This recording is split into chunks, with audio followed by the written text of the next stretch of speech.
कैसे हैं आप लोग। आज के क्लास में हम लोग फिजिक्स सब्जेक्ट को पढ़ना स्टार्ट करेंगे और ये फिजिक्स बीपीएससी के प्रीलिम्स एग्ज़ाम के लिए फोकस्ड रहेगा कि बीपीएससी एग्ज़ाम में आपका सब क्वेश्चन इसे सॉल्व हो जाए, है ना।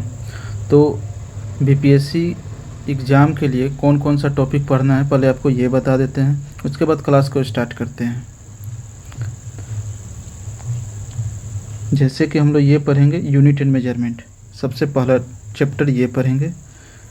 यूनिट एंड मेजरमेंट में जैसे कि डिस्टेंस हो गया, डिस्प्लेसमेंट हो गया, स्पीड हो गया, वेलोसिटी हो गया, ऐसे ऐसे छोटा छोटा टॉपिक है जो नहीं बता रहे हैं और सिर्फ बड़ा बड़ा अभी चैप्टर बता देता हूँ। उसमें बहुत सारे छोटे छोटे टॉपिक हैं, तो वो सब चीज़ इसमें कवर हो जाएगा, आप लोग टेंशन ना लें। उसके बाद हम लोग न्यूटन्स लॉ पढ़ेंगे, उसके बाद इलेक्ट्रिसिटी पढ़ेंगे, उसके बाद साउंड पढ़ेंगे, उसके बाद हम लोग लाइट पढ़ेंगे, उसके बाद थर्मोडायनेमिक्स पढ़ेंगे, ऊष्मागतिकी, उसके बाद फोर्स पढ़ेंगे और उसके बाद हीट एंड टेम्परेचर, ऊष्मा और तापमान। ऐसा ही इतना ही नहीं है, ये सब टॉपिक बस इतना ही नहीं है, इसके बाद भी बहुत सारा टॉपिक है, ये सब इसी में कवर हो जाएंगे। जैसे कि फोर्स में हम इसी में ग्रेविटेशन पढ़ा देंगे, इसी में सेंट्रीफ्यूगल फोर्स पढ़ा देंगे, इसी में बहुत सारा जैसे और भी चीज़ है, जैसे कि वीक न्यूक्लियर फोर्स पढ़ा देंगे। तो फोर्स में ही सब आपको फोर्स पढ़ने को यहीं पे मिल जाएगा। लाइट में जैसे कि प्रकाश का प्रकीर्णन, स्कैटरिंग ऑफ लाइट पढ़ा देंगे, इसी में आपको रिफ्रैक्शन, रिफ्लेक्शन, ये सब चीज़ पढ़ा देंगे। साउंड में ही हर चीज़ पढ़ा दिया जाएगा, जो साउंड से रिलेटेड जितना भी टॉपिक है ये इसमें पढ़ा दिया जाएगा। जितना भी इलेक्ट्रिसिटी से रिलेटेड टॉपिक है ये इसमें कवर करा देंगे। न्यूटन के नियम से जितना भी गति के नियम है, मोशंस लॉ है, वो सब चीज़ इसमें हम कवर करा देंगे। तो ये मत देखिए कि इतना कम है, इसमें पूरा फिजिक्स है जो आपको बीपीएससी के एग्ज़ाम के लिए ज़रूरी है। और भी मिसलेनियस टाइप से कुछ भी है, जैसे कि फ्रिक्शन है, लीवर है, उत्तोलक है, टॉर्क है, ये सब चीज़ हम इसमें कवर कराएंगे। तो अब इसके बाद हम लोग फर्स्ट चैप्टर पे जाते हैं, यूनिट एंड मेजरमेंट।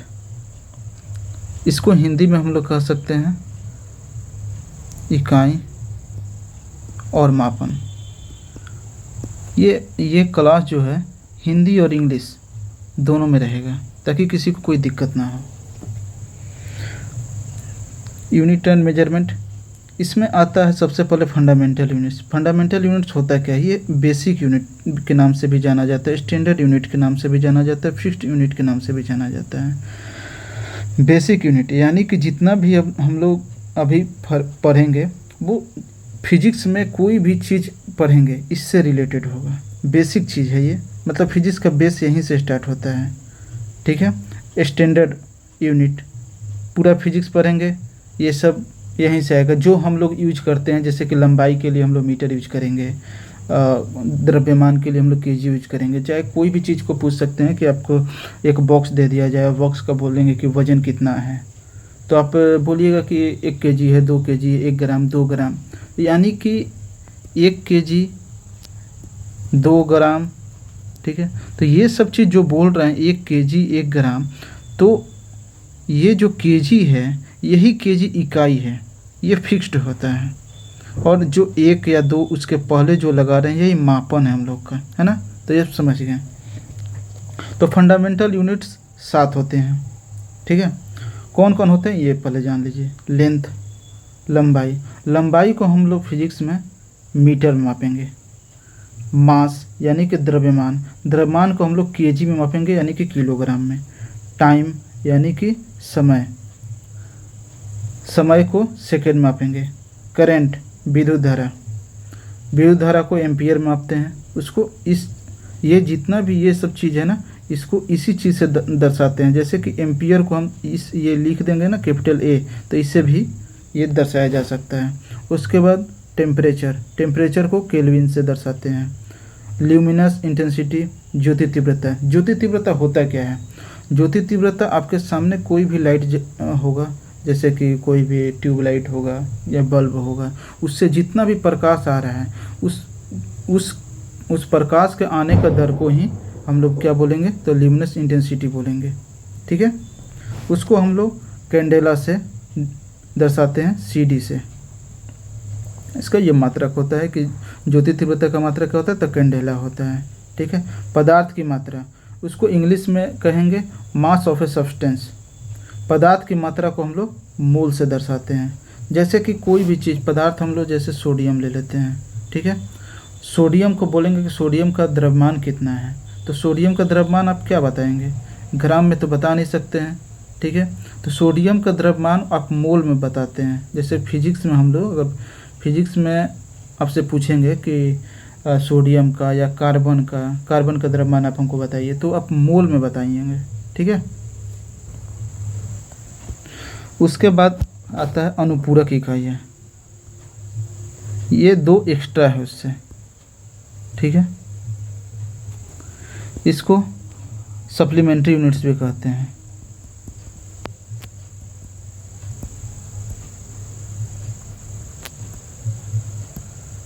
ठीक है,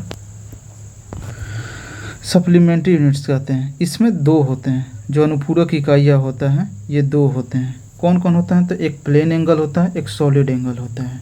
प्लेन एंगल को हिंदी में समतल कोण कहेंगे और सॉलिड को ठोस कोण कहेंगे।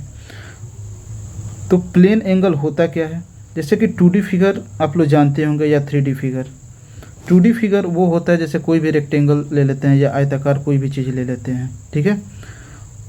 आयताकार कोई भी फिगर को हम लोग 2D बोलेंगे और कोई भी घनाभाकार क्यूबिक चीज़ को हम लोग क्या बोलेंगे, तो 3D बोलेंगे। तब आपको समझ में आ गया कि 2D 3D क्या होता है।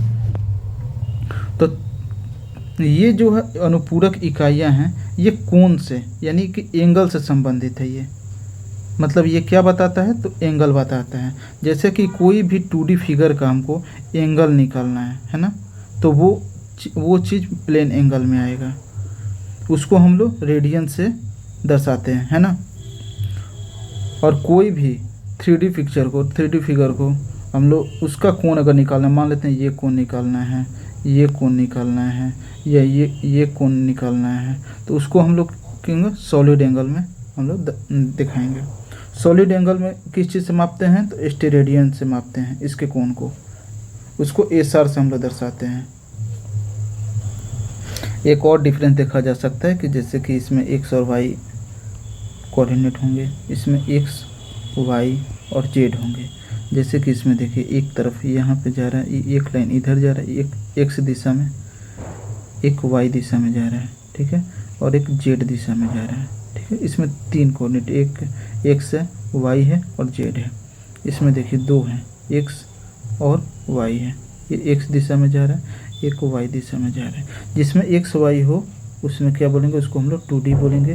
जिसमें x y z कोऑर्डिनेट हो उसमें हम लोग क्या बोलेंगे, उसको ठोस कोण या 3D बोलेंगे, है ना।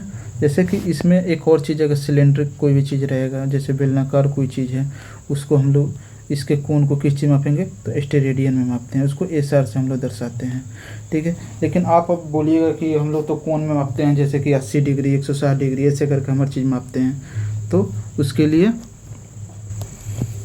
लिए हम लोग देख लेते हैं कि रेडियन और स्टेरेडियन और एंगल के बीच में क्या रिलेशन है, ठीक है।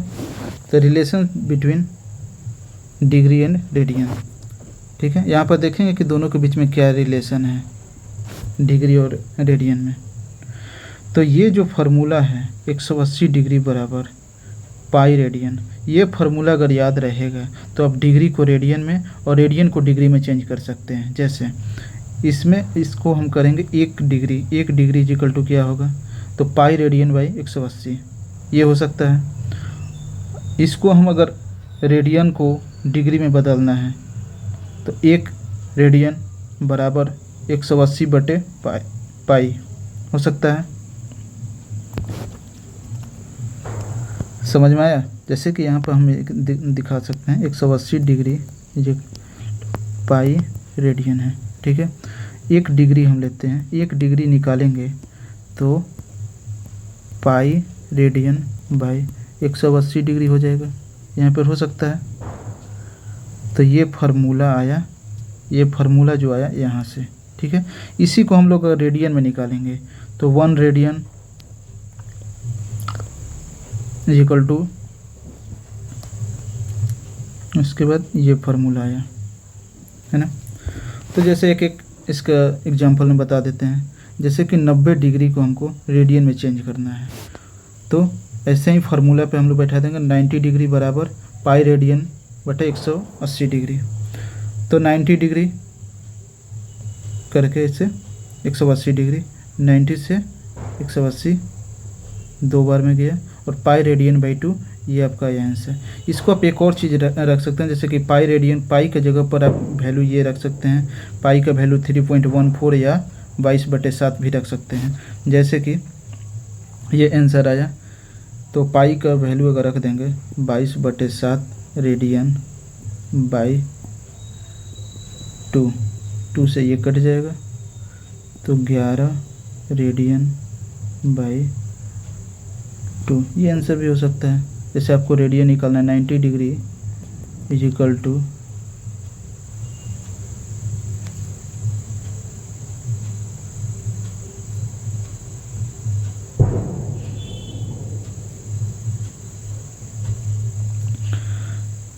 11/2 रेडियन, ये आंसर हो सकता है।